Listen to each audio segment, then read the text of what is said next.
But again, what we've heard so far is that the general perception is that her case isn't all that great. We'll see. It's the Inside Scoop with Ken Rosenthal, our FT Senior Insider. You got a full house of characters today, Ken. So best of luck. I wish you on a Friday, but I'll at least give you something good to start because I read your article. Yeah, Ken, what'd you think of that interception last I week? read your article this morning about the Red Sox and Alex Bregman, and you gave it to the Red Sox a little bit, just like we do on this show, saying, oh, if we have to go over the CBT, we can. So you're like, they're not even close to the CBT mark. So I'll let you fill in the rest. First off, on the interception last night, I'll answer AJ's question. It's a college quarterback. We're going to condemn him for a mistake that he made? Come on. He makes millions. No one was condemning him. I'm just saying. He's getting paid, Ken. It was the ultimate He is getting announcer's paid. That's jinx. true. Hey, it was the ultimate announcer's jinx, by the way. I don't know if you watched the game. But literally, Greg McElroy goes, man, they have 40 seconds left. I'd give him the ball. He never throws interceptions. He never makes bad decisions. And then he goes, whoop, laid over the middle, interception, game over. It was, you do it all the time, Ken, announcer jinx. Yeah, all the time. All right, to answer Scott's question, which is the much more relevant question for our audience, what I wrote about today is the idea of the Red Sox and Bregman. Bregman is obviously willing to play second base for them. And it's unclear, based on an article that appeared in MassLive.com in December, whether the Red Sox really want him. Now, at that time, what was written by Sean McAdam and Chris Cotillo is that Sam Kennedy, the team president, and Alex Cora, the manager, were in favor of signing Bregman, but some of the baseball operations staff, including Chief Baseball Officer Craig Breslow, were not. Now, Bregman is the best remaining fit among the position players for the Red Sox. He is a right-handed bat. They badly need right-handed hitting. I know his numbers in the last 2 years have declined. He's still a really good player. And last year, I didn't mention this in the article and probably should have, he had a rough first couple of months and then was Alex Bregman again. So don't tell me that he's not a fit for this team. Yes, he would block Christian Campbell, who they were thinking about at second base, but they can do other things with Christian Campbell. They can trade Christian Campbell or Marcelo Meyer. There are all kinds of things you can do. We're talking about a proven major league player, one with 99 games of postseason experience, versus an unproven prospect. And I know the Red Sox love their prospects and their fans love their prospects, but guess what? The prospects don't always become what we think they are going to become. Alex Bregman is that player right now. So the Red Sox have talked all offseason about, we're going to be more active. We're going to do this. We're going to do that. They have yet to do anything in which they have signed a player to a contract worth more than $21.05 million. 21.05 million, what they gave Walker Buehler. That is not exactly full throttle. Not that they've promised it this year. That was last year's promise. And it's not exactly what a team of their market size should be doing. What are they afraid of? What are they afraid of because they need the right-handed bat? Are they afraid of the money? Are they afraid of the length? Because if it's the length, you could make a decent offer for a larger AAV, just a shorter term. Right. I think they're afraid of a bad deal. And listen, they've had some bad deals in recent years. Yoshida was one. Chris Sale was another one. It was a bad deal for them, the way it worked out. And Trevor Story has not worked out to their satisfaction. So you can understand ownership's reluctance. Okay, these deals don't always work. We all know that. And as I wrote, and this is an important point, I probably should have mentioned it right away. If they're playing a game of chicken with Bregman and his agent Scott Boras, if they're basically saying, we'll wait you out, like the Mets have waited out Alonso, and ultimately they get the 3-year, whatever, high AAV with opt-outs, maybe that's what they want, and maybe that is what they're holding out for. If they do that and they ultimately get what they want, more power to them. Those are the exact words that I use, more power to them. Except when you do that, you're taking a risk. You're taking a risk that some other team will jump in. Now, here's a team, the Red Sox, that did not sign Corbin Burns, did not sign Max Fried, did not sign Teoscar Hernandez, did not sign Willy Adames. All players in whom they had some degree of interest. My question for them is, what is it going to take for you to sign a big free agent again? Are we not ever going to do that as the Boston Red Sox? That would be self-defeating. Ken, my question is are they scared because of the money? Because those guys, all the guys you mentioned in these bad contracts were not Craig Breslow, were not his regime. Most of them were before even Hein Bloom. I mean, if you're talking about Chris Sale and some of these other guys. So is it John Henry? Is he just scared to spend the money? He's got plenty of money. We know that. Or is it the front office that's afraid to make this mistake? Because I don't know that. I mean, Craig Breslow at some point has to be given the reins to run the team the way he wants to run it, because we all know the Red Sox, they got plenty of money. So why are they scared to let him just do whatever he wants? Why are they holding him back? AJ, it's unclear where the reluctance is coming from. Now, that article I referred to by Sean McAdam and Chris Cotillo, that indicated that it was Breslow and not ownership that was reluctant to go with Bregman. Ownership, as represented by Sam Kennedy, the team president, was in favor of the idea. So maybe it is Breslow. Maybe he does have the authority and he's simply saying, guys, I don't think this is in the best interests of our team.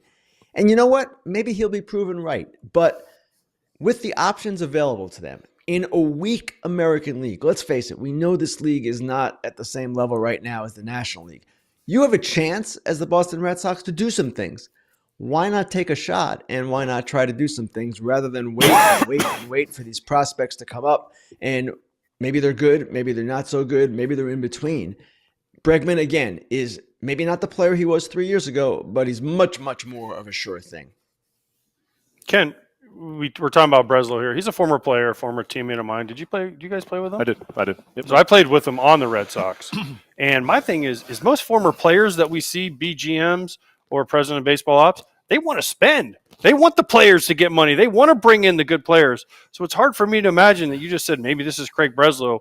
But as a former player, unless Brez is just different than every other one that I've ever been around, they want the players to get money. Like, I want to bring in the best players because I want to win. This isn't a guy from one of the Ivy League schools that never played and doesn't and is like micromanaging everything. He's a former player. They're usually competitive.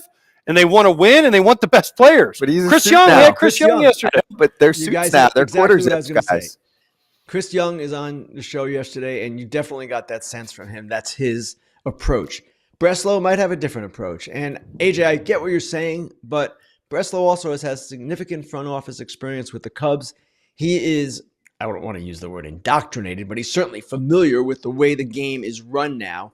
And that might be informing his decision-making more than anything that occurred as a player. Again, he's been brainwashed by the Ricketts family and the Henrys, basically, is what you're saying. Okay? I mean, that's what you're saying. Like, hey, this is how we can do it, and we can run it without spending all the money and all the resources we have, and we can still make money, and we can still be okay, but not great, is what it sounds like. Well, do you want to be great? That's the question, right? They can probably make the playoffs if they do a little bit more. Maybe you're not. Maybe they can even make the playoffs with where they are right now. They're about maybe an 85-win team. Maybe they're an 82-win team, but you have a couple of things going your way. You're an 88-win team, and then you're in. And maybe that's enough for them, but that should not be enough for them. It should not be enough for any team for that matter. And I want to emphasize, spending money is not always the answer. We all understand that. But this team has a clear need. They've had a clear need the entire offseason. I wrote in September, early September, about the possibility of Bregman as the right-handed bat. They are they're predominantly left-handed. They need right-handed hitting. A number of right-handed hitters have gone off the board. Where are they if not Bregman? That's what I would like to know. They're not signing Alonso when they have Tristan Casas. They're probably not signing Santander when they have a pretty complete and solid, good young outfield. What are they waiting for? What's the other option here? All right, Ken, I'll take us to the San Diego Padres. Your other article out today with Dennis Lynn was about the infighting going on right now with family over control of the team. We've covered this, as the story unfolds over the last week or so. I guess my question to kick this off is, do you really think it will affect business in the way that players think about joining the Padres, since they do have a good thing going and they've been paying guys? So I don't know, do players really care? I don't know. And I don't know that players really care about the infighting if they're getting the offers. But what have the Padres done this offseason? They haven't done anything. Now, maybe that's just the normal course of their offseason. That's what their front office would tell you. That, hey, opportunities have not arisen the way they have in the past. They have certain obligations. Obviously, they were never going to go too crazy this offseason because of all the money that is already on the books. The question is, with the lawsuit between Peter Seidler's widow and his brothers going on, how does that affect the perception of the team with people like Roki Sasaki, people who might be considering extensions with them, like a Jackson Merrill. How does this affect the team long term? Does it ultimately result in the team getting sold? These are the questions we raised in the article, and there are no answers right now. The Padres will tell you, and they told us, that things are normal, that they're operating business as usual, that in their opinion, at least some of the people there and some of the people within the industry that we spoke to as well, that the claims made by Peter Seidler's widow, Sheil Seidler, are not very meritorious. All right. Now, that's their opinion. She, of course, would have a different opinion. That's why she's suing. But if that's the case, and then ultimately the brothers retain control of the team and it is business as usual, then really, I wouldn't say much ado about nothing because there's certainly concerns here, but it becomes a lesser issue. There are people, though, in the industry, one agent we quoted in particular, who said, hey, man, nothing good ever comes out of something like this. And I would suggest that is true. You go back to the Angelos family in Baltimore. They had a similar circumstance. Remember, one brother and Angelos's widow suing, or yes, another brother. She was his wife at the time. Peter was still alive. And that ultimately, I don't know if it affected the operation of the team, but that team wasn't spending money anyway. This team has been spending money. This team has really built a tremendously successful franchise in the last 5 or so years. And you wonder now, what does this mean? Are they going to trade Dylan Cease, Luis Ariz? Are they going to hang on to these guys and try to win with them? We don't know. And those are baseball decisions that might be independent of this entirely. At the same time, these are all fair questions to ask. What is going to be the ultimate effect here of this lawsuit and this infighting between the people who are related to Peter Seidler? As an athlete, I care about what I put in my body, especially when it comes to protein. But can we also get some protein that tastes good? Come on, it's 2025. Todd, that's why this podcast is sponsored by Orgain. Orgain believes real nutrition has the power to make a real difference in people's lives, and it tastes so good. Orgain's new 30-gram complete protein shakes offer protein-packed real nutrition designed to satisfy your cravings without any added sugar. They're also an excellent source of premium, ultra-filtered protein with all 9 essential amino acids. FT loves Orgain, and you'll often see it on the desk in the studio as we fuel up before and during the show. We love it for muscle support, recovery, and more. Remember, there are no quick fixes when it comes to your health. If you want more protein, give Orgain 30-gram protein shakes a try. Head to Orgain.com/FOUL30 and use code FOUL30 for 30% off your order. That's the best offer you'll find, but you have to use the code FOUL30 for 30% off. Can you see this infighting and, the brothers and the widow coming to an agreement, sooner than later? And do you think his wife would want any part of this baseball team, or do you see her wanting to have an influx for years to come, or do you see maybe something like this kind of figuring something out along the ways of just, let's talk about this off the field pretty much? Well, the question does become, what does Sheil Seidler really want? Does she simply want money and to get paid out? Who knows? Or, as she has indicated in the suit, does she want control? Does she believe that she is the only one who can carry out her late husband's legacy? So this will all play out. And Todd, that's a fair question to say the least. What is her ultimate goal here? And we all know when you file a lawsuit, sometimes your goals change over time. Sometimes different opportunities become available to settle and different things arise. But right now, this is something that is hanging over the franchise for sure. It is not a desirable outcome by any stretch of the imagination. And we'll just have to see how it all plays out. If indeed the brothers believe her claims are baseless and meritless, then maybe they fight this thing and they ultimately prevail. If she is correct that these guys are not running the team in the proper fashion, then maybe she prevails in some form. But again, what we've heard so far is that the general perception is that her case isn't all that great. We'll see. Ken, I'll take us to the only major move, major league deal in the past 24 hours. We covered it at the top of the show. Andrew Kittredge to the Orioles adds another piece for them. We weren't knocking the signing, more just trying to compare this year's team to last year's club, which had Corbin Burns and Anthony Santander. So I'll ask you, are the current 2025 Orioles on paper better than what we saw last year on paper? I would not answer yes to that question. However, I would say that the current Orioles with Tyler O'Neill and Gary Sanchez and Tomoyuki Sagano and Charlie Morton and now Andrew Kittredge have a chance to be really good. I still would like to see them get one more starter. I know they're very deep in starters and they really, in some ways, don't have the room, but I still believe the loss of Burns is going to be more prominently felt than maybe they are letting on. And I'm not also convinced by the offense. Tyler O'Neill replacing Santander is not necessarily a win. Depends if Tyler O'Neill stays healthy. And if you remember, what did them in at the end of last season? It wasn't their pitching. Even without Bautista and even without Grayson Rodriguez playing a meaningful role, it was their offense. So do they have enough there? Will Gary Sanchez and Tyler O'Neill be enough of a boost?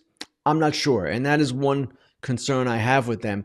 But at the same time, keep in mind, those young players, all of them, Westberg, Holiday, maybe even Mayo, maybe even Kjerstad, they have a chance to keep going and step forward. Now, if they all keep progressing, the offensive questions will be addressed. Ken, why do we keep saying if they stay healthy? It's like every time we talk about a team, oh, that'd be good if they stay healthy. It's always like you just said, Tyler O'Neill, if he stays healthy. Tyler O'Neill has an injury history. I understand that, but it just seems like not everyone, but 54% of the free agents we talk about that sign are like, or teams are like, well, if Jacob deGrom stays healthy and if It's Tyler, a disclaimer, like I weather know. permitting.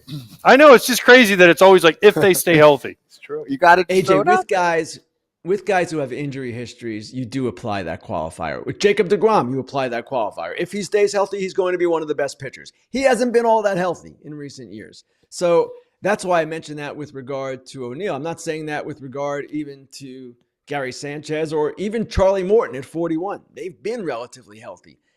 Tyler O'Neill is not. So he is a bit of a gamble. He's on a 3-year deal with a 1-year opt-out. If he succeeds, great for him, great for the team. For the 1 year, he'll probably opt out. If he gets hurt again, well, then there's a potential problem. Not only are you sitting in a situation where you're not getting what Santander gave you, you're sitting in a situation where he might want to opt in and you're stuck again the year after if the same kind of health issues occur. All right, Ken, I want to finish with Roki Sasaki talk because it's all the rage online, and it doesn't seem like we got any significant updates in the last few days, so I'll at least throw a few things your way that we keep getting asked about. Number one, do you believe that the teams reported that he actually met with are the finalists? Because some fans seem to think their teams are still involved. I'm like, if he didn't meet with you, he's probably not interested. And number two, January 15th, I believe, is when the international signing period opens that could get him a little bit more money. That's next week. It sounded like he won't necessarily sign on that day, but my theory is that we'll get indications on who he's going to sign with next week because those teams will try and maybe acquire a little more international money to throw his way, which you can do via trade. Your thoughts? First off, it is possible that the teams that have not been reported to have met with Sasaki are in the mix. I don't know that we can rule anyone out. I don't know that with as discreet a process as this has been, we know for sure what is happening. We don't know for sure what is happening. And is it possible, just to use the Red Sox as an example, that they are slipping in for a late meeting or have slipped in for a late meeting? That is certainly possible. Whether it affects the true balance here, I don't know. Now, as far as the timetable, yes, January 15th is the first day he will sign. Joel Wolf, the agent, has said he's not going to sign on that date. And the reason is just what you said, Scott. Teams are going to try to add international dollars in trade, international pool space, I should say. And you can't do that until January 15th. And when you do that, this is different than when Ohtani was in the same situation. You can only add in increments of 250,000. So that's a much different situation than existed with Ohtani when, if I recall correctly, the Mariners and the Angels added $1 million in bonus money in single trades the week or two before. So if you're going 250,000 at a time, and let's say you're the Dodgers or the Padres or any of the teams in the mix here, to get to 1 million, you've got to make 4 trades. I don't know that teams are going to make 4 trades for individual slots of 250,000, but that is why, or one reason why, the situation or the decision will be delayed. Is it possible? Yes, that we will have an indication by January 15th. We might. based on some of the maneuverings going on. But again, right now, it's hard to predict where this is going. Yeah. If we see one team just randomly making all Well, these $250,000 trades, he's going there. That'll be the indicator, right? I mean, no one's going to do that if they don't think they have it would them. be. Now, it's conceivable, though. Hold on. That let's say it's the Dodgers and Padres. Those are the two teams that have been mentioned the most. Let's say they both start adding international money. Maybe they're doing it not just for Sasaki. Maybe the team that's not getting Sasaki is doing it to sign other players. So it's kind of difficult to predict even based off of that. But if it's one or two teams doing it, well, we'll be able to narrow it down somewhat. Mm-hmm. All right, we'll be all over this story next week too. Ken, since your work's done for the day now, who do you got tonight, Texas or Ohio State? AJ, I know nothing about college football. You would say I know nothing about baseball. So why? I never said that. I just said I don't read what you write. In any case, no, I don't know. Who do you got? Everybody seems to be picking Ohio State, right? Yeah, clearly. Yeah, I mean, pick one. I think Ohio State's going to win, but I'm rooting for Texas. Okay. Same. What he said, because I'm like Ken. I'm not watching. I don't care. But I want to know what old Todd thinks. Todd's into college football. I think Ohio State's going to win by double digits if you want the truth. Okay, that's fine. There it is. Book it. BetMGM. Book it, Ken. Godfather has had the best year. That's right. Oh, man. Yes, there it was. Book it, everybody. Self-credit. Baseball, not football. True. All right, Ken. Thank you very much. Great to see you. Thanks, guys. All right. We'll talk to you soon. Hey, everybody. Be sure to like and subscribe for more content. We're back here every weekday, all year long, so do not miss an episode. The videos are coming in all day. Here's another video you might enjoy. Baseball the way it should be covered.